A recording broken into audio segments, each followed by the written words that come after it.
समस्त समाज की ओर से अभिनंदन, वंदन, नमन। मंच पर विराजमान समाज के सरपंच साहबान, डेलीगेट साहबान, समाज सेवी जालाराम जी, शिक्षा प्रेमी और शिक्षाविद साथी कर्मचारी अधिकारी अय्यन साहब और तमाम मेरे विभाग के अधिकारी कर्मचारी, सर्वप्रथम तो मैं धन्यवाद देता हूं देवासी दोस्ताना क्लब, जिन्होंने समाज की विशेष आवश्यकता, जिस क्षेत्र में समाज को काम करने की बहुत बड़ी आवश्यकता है, उस क्षेत्र को चुना। आप धन्यवाद के पात्र हैं, आप साधुवाद के पात्र हैं। आपने बालिका शिक्षा को विशेष रूप से अपना कार्य क्षेत्र बनाया। समाज में बालिका शिक्षा की बहुत कमी, लेकिन जब से आपने शुरुआत करी है,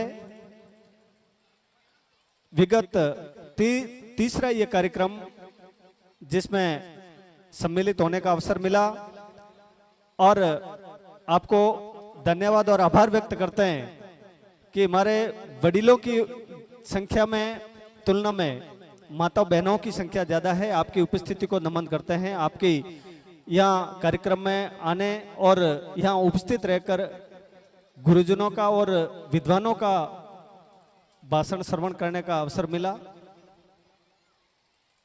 मेरे समस्त शिक्षा प्रेमी युवान साथी, सामने विराजमान पिता तुल्य बुजुर्गों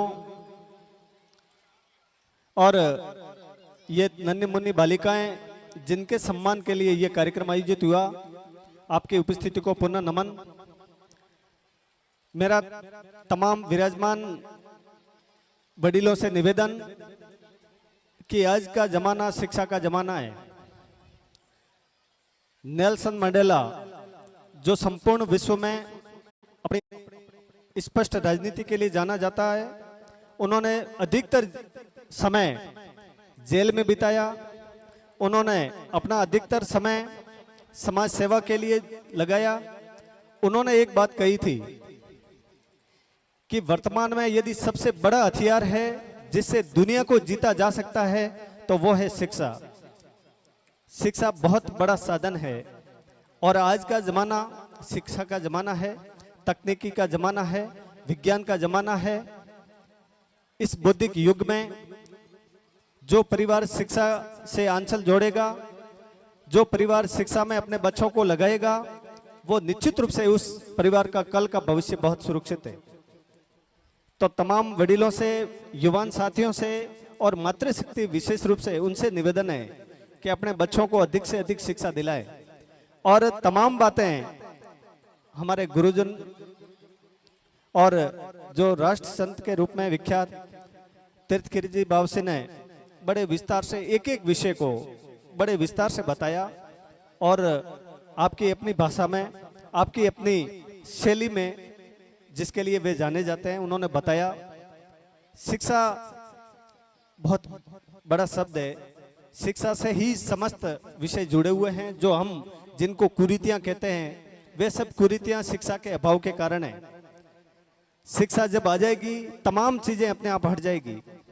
रात को अंधेरा होता है, गूप अंधेरा, जहां कुछ नहीं दिखता, हाथ को हाथ नहीं दिखता है, लेकिन एक माचिस की तिली जल जाए, उससे प्रकाश हो जाए, वो सब बातें मिट जाती है। उसी तरह शिक्षा आ जाएगी, उस दिन ये समस्त बातें जो अशिक्षा है, जैसे बाल विवाह है, मृत्यु भोज है, और तमाम वे बातें जो अच्छी नहीं है, आज के जमाने के अनुसार नहीं होनी चाहिए, वे तमाम बातें हो जाएगी। केवल शिक्षा के आने की देरी है। हम जो मंच पर विराजमान है, वो आपकी कृपा से है, आपके आशीर्वाद से है। या तो इन्होंने शिक्षा अर्जित की है, आपके माध्यम से ही, आपके जैसे हमारे पूर्वजों ने, हमें माता पिता ने जो शिक्षा दी है, 2 अक्षर पढ़ा लिए, और उसकी वजह से यहाँ मंच पर बैठने का अवसर मिल रहा है। किसी कार्य क्षेत्र में, सरकारी सेवा में, किसी निजी क्षेत्र में कार्य करने का अवसर मिल रहा है, और वो उससे सफल हैं, तो वो आपकी आशीर्वाद से है, आपके अच्छे कर्मों की वजह से, और वो केवल एक शिक्षा है। ये मंच पर विराजमान कई साथी जिन्होंने जनप्रतिनिधि के रूप में आपके आशीर्वाद से, आपके सहयोग से, आपके समर्थन से जो जीत हासिल की है वो भी शिक्षा का ही कारण है। तो शिक्षा जब बढ़ेगी तमाम चीजें बढ़ जाएगी। आप अगड़े समाज हैं, भले राजपूत समाज है, ब्राह्मण है, बिश्नोई है, जाट है, कई अच्छे समाज हैं, उनसे स्वस्थ प्रतिस्पर्धा, उनकी अच्छी बातों को ग्रहण करें। उन्होंने समाज में अच्छी सी बातें करी है, उन्होंने समाज के लिए कई चीजें जो आज के जमाने के अनुसार नहीं है उनको छोड़ा है और शिक्षा को बढ़ावा देते हुए, सहयोग करते हुए, एकता रखते हुए, समर्थन करते हुए आगे बढ़े और वो आज बहुत अच्छी गति के साथ में नाम रोशन कर रहे हैं।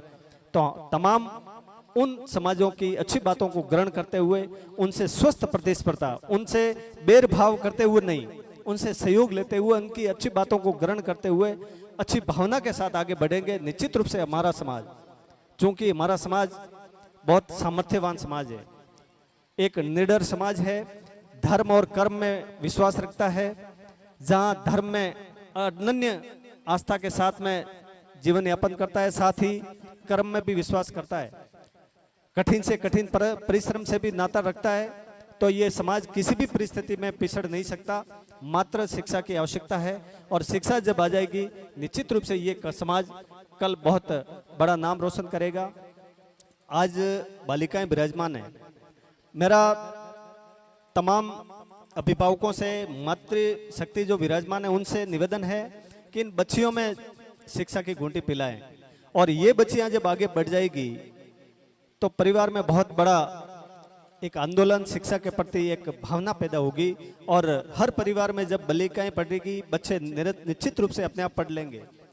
बालिकाएं पढ़ रही है इसका मतलब बच्चे पढ़ ही रहे हैं, क्योंकि हमारा समाज पुरुष प्रधान समाज रहा है, बच्चों को ज्यादा तवज्जो मिल रही है, बालिकाओं की स्थिति उनकी बजाय थोड़ी कम है। जब बालिका पढ़ जाएगी तो बच्चे तो अपने आप पढ़ जाएंगे।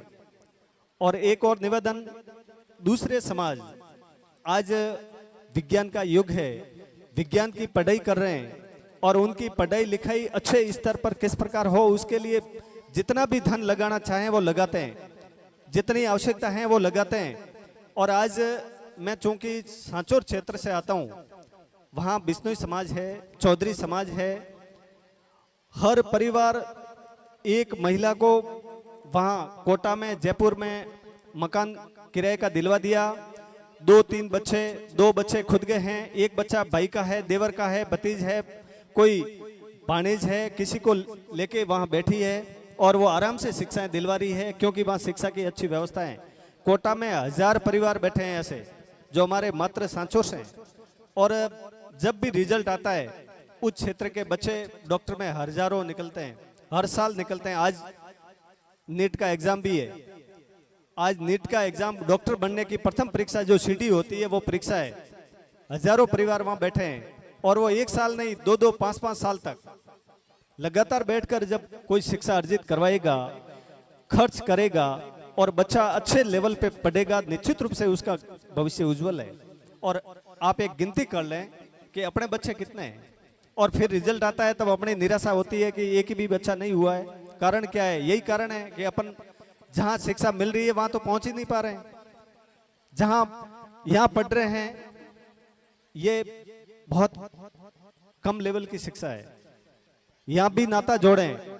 और विशेष रूप से जो देसावरी भाई है, बहुत सफल उद्यमी हैं, अच्छे व्यापार हैं, दुकान है, उनसे निवेदन है कि अपने बच्चों को आंग्ल भाषा, अंग्रेजी शिक्षा से नाता जोड़ें। आज का जमाना ग्लोबल लैंग्वेज अंग्रेजी है, अंग्रेजी जहां भी जाएगा उसको आवश्यकता रहेगी, वो व्यापार करेगा, चाहे निजी क्षेत्र में रहेगा या सरकारी क्षेत्र में, वो अपना नाम रोशन करेगा, अपना जीवन यापन करेगा। अंग्रेजी भाषा पढ़ाएं, अंग्रेजी में एजुकेशन दिलाएं, विशेष रूप से विज्ञान और गणित उनके प्रति भी रुचि बढ़ाएं। आज विज्ञान और गणित में भी बहुत आवश्यकता है। मेरे तमाम बच्चियां विराजमान हैं, उनसे निवेदन है कि आप गणित और विज्ञान इनमें कमजोरी नहीं रखें। हमेशा विज्ञान और गणित अभ्यास मांगती है, लगातार अभ्यास रहेगा, आप लगातार पढ़ते रहोगे, अपने गुरुजनों का सहयोग लेते रहोगे, अपने बड़े भाई बहन का सहयोग लोगे, निश्चित रूप से आप उन कठिनाइयों को पूर्ण कर लोगे और आप एक अच्छे हीरे की तरह चमकोगे। छठी से लेके 12वीं तक जहां भी जो भी पढ़ रहे हैं उनको बड़ी तल्लीनता के साथ में पढ़ें, बड़ी गहन अध्ययन के साथ में पढ़ें, बार बार अभ्यास करें और उस विषय में आप पारंगत हो जाओगे। अपनी मातृभाषा हिंदी है, उसके प्रति भी आपकी रुचि जगे, लिखावट सुधरे, आपकी लेखनी सुपाठ्य हो, आपकी लेखनी वर्तनीगत अशुद्धियों से रहित हो, निश्चित रूप से आप अच्छे अंक हासिल करेंगे। अंग्रेजी भाषा मैंने पूर्व में ही कहा है, अंग्रेजी भाषा बड़ी कोई भाषा नहीं है, एक सर्वविदित सत्य है। हिंदी भाषा की तुलना में अंग्रेजी भाषा 20% प्रयास भी कर लोगे, निश्चित रूप से आप अच्छा करोगे। अंग्रेजी 500 से 700 शब्दों का खेल है, 500-700 शब्द सीख लिए तो आप इंग्लिश बहुत अच्छे ढंग से कर पाओगे और फिर आगे उच्च अध्ययन के लिए जाओगे। निश्चित रूप से ग्रामेटिकल और तमाम वे कौशल प्राप्त कर लोगे जो एक इंग्लिश के लिए जरूरी है। इंग्लिश पढ़ें, गणित विज्ञान के प्रति रुचि रखें और तमाम वे विषय अन्य जो कला मानविकी से संबंध रखते हैं उन्हें भी बराबर का समय दें। और आप ताजुब करोगे कि जो आईएएस बनते हैं, आरएएस बनते हैं, वो भी ये आपकी जो पढ़ रहे हैं छठी से लेके 12वीं तक की किताबें ही पढ़ते हैं। आईएएस और आरएएस बनने वाले छठी से 12वीं तक की किताबें ही पढ़ते हैं और ये आप जो पढ़ रहे हैं उनको अच्छे ढंग से पढ़ो, निश्चित रूप से आप आरएएस और आईएएस भी बन सकते हो।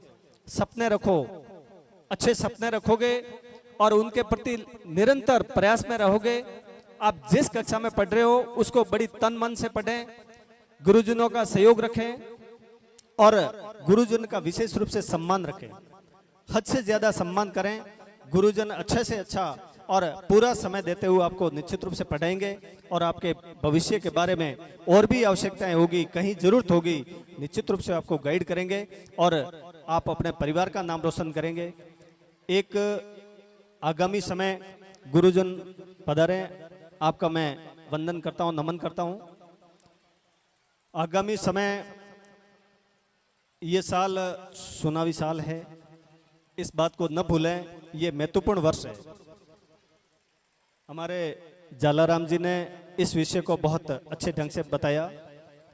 बड़े दुख के साथ में, बड़े खेद के साथ में कहना पड़ रहा है कि हमारा समाज राजनीतिक